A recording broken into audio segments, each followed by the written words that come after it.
In the heart of Kenya, where the mist rolls down the mountains and the forest stretches across rolling hills, there was a magical place known as the Aberdare Forest. This forest, lush and dense, was home to towering trees that reached up to the sky, their branches heavy with moss and vines. The air was cool and thick with the scent of earth and rain, and the sound of running streams filled the air, weaving through the forest like a melody only nature could understand. In this mystical forest lived a young fox named Fennel.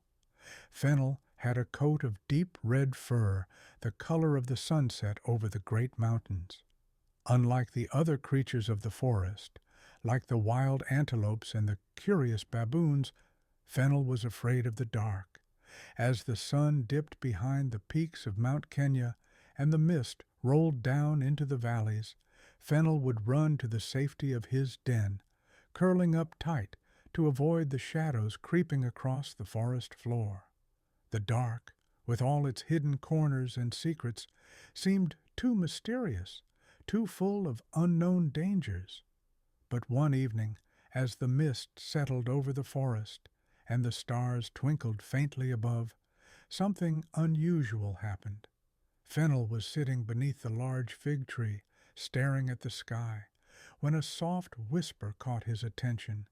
It was faint at first, like the breeze rustling the leaves, but then it grew clearer, coming from the very trees around him. "Do not fear, little one," the voice said, soft as a whispering wind. "The dark is not your enemy. It holds many secrets, and in its quiet you will find beauty." Fennel's ears perked up. The voice was gentle, soothing, and it seemed to be coming from all around him. He looked into the misty forest, where the shadows of ancient trees loomed, their branches swaying gently in the cool breeze. "Who is that?" Fennel called out softly. "Who speaks to me?" "We are the trees of the Aberdare Forest," came the reply, the voice echoing like a song carried by the wind. "We have stood here for centuries, and we know the magic of the night. We know how to find the beauty that lies in the dark." Fennel blinked in surprise.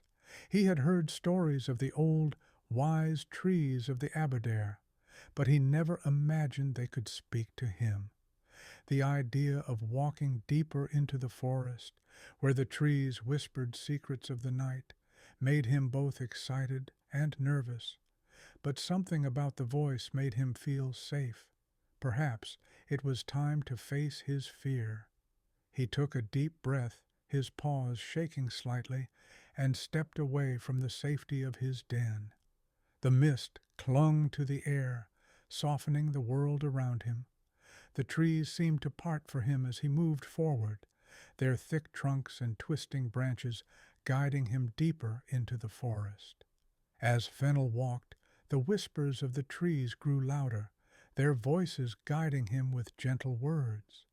They spoke of the hidden beauty of the night, the way the stars sparkled through the branches, the soft glow of fireflies lighting up the air, and the way the darkened forest transformed when the moonlight touched the leaves. After a while, Fennel came upon a small clearing surrounded by ancient trees. In the center of the clearing stood something magical, a glowing flower. Its petals shone with a soft golden light, lighting up the entire clearing. The flower seemed to pulse with life, its glow as steady and warm as a heartbeat. "This is the flower of the night," the trees whispered. "It blooms only when the night is at its darkest. It is a symbol of the magic that exists in the darkness, a reminder that even in the deepest shadows, there is always light." Fennel's heart swelled with wonder as he stared at the flower. He could feel the warmth of its glow as though it was telling him something important. The dark no longer seemed frightening. It seemed alive with potential, filled with beauty, waiting to be discovered. As he sat beside the flower, The moonlight began to break through the thick canopy above, casting beams of silver light across the forest floor. Fennel realized something important that night. The darkness was not a place to hide from, but a place to explore. It was in the quiet, hidden corners of the night that true magic existed. The world was full of wonders, and the dark was the canvas upon which they were painted. From that night on, Fennel was no longer afraid of the dark. He began to roam the Aberdare Forest with confidence, exploring the mysteries of the night. The trees, the stars, and the soft glow of the fireflies became his companions. He knew that in every shadow there was a story to be found, and in every darkened corner there was beauty waiting to be discovered. And so Fennel lived happily in the Aberdare Forest, no longer afraid of the night, knowing that in the darkness there was always light, if you only dared to look.